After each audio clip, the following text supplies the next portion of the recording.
యూదా వ్రాసిన పత్రిక అధ్యాయం 1. అధ్యాయం 1.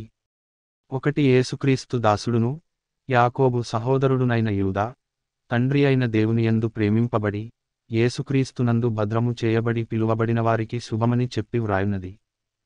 2 మీకు కనికరమును సమాధానమును ప్రేమయు విస్తరించునుగాక. 3 ప్రియులారా, మనకందరికి కలిగెడు రక్షణను గూర్చి మీకు వ్రాయవలెనని విశేషాసక్తిగలవాడనై ప్రయత్నపడుచుండగా, పరిశుద్ధులకు ఒక్కసారే అప్పగింపబడిన బోధ నిమిత్తము మీరు పోరాడవలెనని మిమ్మును వేడుకొనుచు మీకు వ్రాయవలసి వచ్చెను. 4 ఏలయనగా కొందరు రహస్యముగా జొరబడియున్నారు. వారు భక్తిహీనులై మన దేవుని కృపను కామాతురత్వమునకు దుర్వినియోగపరచుచు, మన అద్వితీయనాథుడును ప్రభువునైన యేసుక్రీస్తును విసర్జించుచున్నారు. ఈ తీర్పు పొందుటకు వారు పూర్వమందే సూచింపబడినవారు. 5 ఈ సంగతులన్నీయు మీరు ముందటనే ఎరిగియున్నను, నేను మీకు జ్ఞాపకము చేయగోరుచున్నదేమనగా, ప్రభువు ఐగుప్తులో నుండి ప్రజలను రక్షించినను, వారిలో నమ్మకపోయిన వారిని తరువాత నాశనము చేసెను. 6 మరియు తమ ప్రధానత్వమును నిలుపుకొనక, తమ నివాసస్థలమును విడిచిన దేవదూతలను, మహాదినమున జరుగు తీర్పు వరకు కటిక చీకటిలో నిత్యపాశములతో ఆయన బంధించి భద్రము చేసెను. 7 ఆ ప్రకారముగానే సొదొమ గొమొర్రాలును వాటి చుట్టుపెట్లనున్న పట్టణములను వీరివలనే వ్యభిచారము చేయుచు, పరశరీరానుసారులైనందున నిత్యాగ్నిదండన అనుభవించుచు దృష్టాంతముగా ఉంచబడెను. 8 అటువలనే వీరును కలలు కనుచు, శరీరమును అపవిత్రపరచుకొనుచు, ప్రభుత్వమును నిరాకరించుచు, మహాత్ములను దూషించుచు ఉన్నారు. 9 అయితే ప్రధానదూతయైన మిఖాయేలు అపవాదితో వాదించుచు మోషే యొక్క శరీరమును గూర్చి తర్కించినప్పుడు, దూషించి తీర్పు తీర్చ తెగింపక, ప్రభువు నిన్ను గద్దించునుగాక అనెను.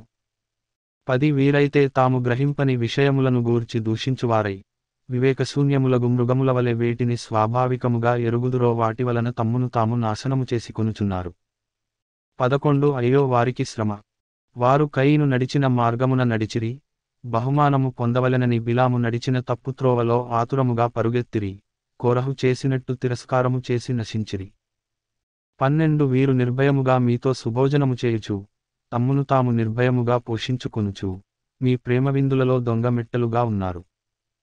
వీరు గాలిచేత ఇటు అటు కొట్టుకొని పోవు నిర్జల మేఘములుగాను, కాయలు రాలి ఫలములు లేక, 2 మారులు చచ్చి వేళ్లతో పెళ్లగింపబడిన చెట్లుగాను, 13 తమ అవమానమును నురుగు వెళ్ళ గ్రక్కువారై, సముద్రము యొక్క ప్రచండమైన అలలుగాను, మార్గము తప్పి తిరుగు చుక్కలుగాను ఉన్నారు.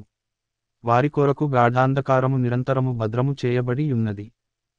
14 నుండి 15 ఆదాము మొదలుకొని 7వ వాడైన హనోకు కూడా వీరిని గూర్చి ప్రవచించి ఇట్లనెను, ఇదిగో అందరికిని తీర్పు తీర్చుటకును, వారిలో భక్తిహీనులందరును భక్తిహీనముగా చేసిన వారి భక్తిహీన క్రియలన్నిటిని గూర్చియు, భక్తిహీనులైన పాపులు తనకు విరోధముగా చెప్పిన కఠినమైన మాటలన్నిటిని గూర్చి వారిని ఒప్పించుటకును, ప్రభువు తన వేవేల పరిశుద్ధుల పరివారముతో వచ్చెను. 16 వారు తమ దురాశల చొప్పున నడుచుచు, లాభము నిమిత్తము మనుష్యులను కొనియాడుచు, సనుగువారును తమ గతిని గూర్చి నిందించువారునయ్యున్నారు. వారి నోరు డంబమైన మాటలు పలుకును. 17 నుండి 18 అయితే ప్రియులారా, అంత్యకాలమునందు తమ భక్తిహీనమైన దురాశల చొప్పున నడుచు పరిహాసకులుందురని మన ప్రభువైన యేసుక్రీస్తు అపోస్తలులు పూర్వమందు మీతో చెప్పిన మాటలను జ్ఞాపకము చేసుకొనుడి. 19 అట్టివారు ప్రకృతి సంబంధులను ఆత్మ లేనివారునయ్యుండి భేదములు కలుగజేయుచున్నారు. 20 నుండి 21 ప్రియులారా, మీరు విశ్వసించు అతి పరిశుద్ధమైన దానిమీద మిమ్మును మీరు కట్టుకొనుచు, పరిశుద్ధాత్మలో ప్రార్థన చేయుచు, నిత్య జీవార్థమైన మన ప్రభువగు యేసుక్రీస్తు కనికరము కొరకు కనిపెట్టుచు, దేవుని ప్రేమలో నిలుచునట్లు కాచుకుని యుండుడి. 22 సందేహపడువారి మీద కనికరము చూపుడి. 23 అగ్నిలో నుండి లాగినట్టు కొందరిని రక్షించుడి, శరీర సంబంధమైన వారి అపవిత్ర ప్రవర్తనకు ఏ మాత్రము నొప్పు కొనక దానిని అసహ్యించుకొనుచు భయముతో కొందరిని కరుణించుడి.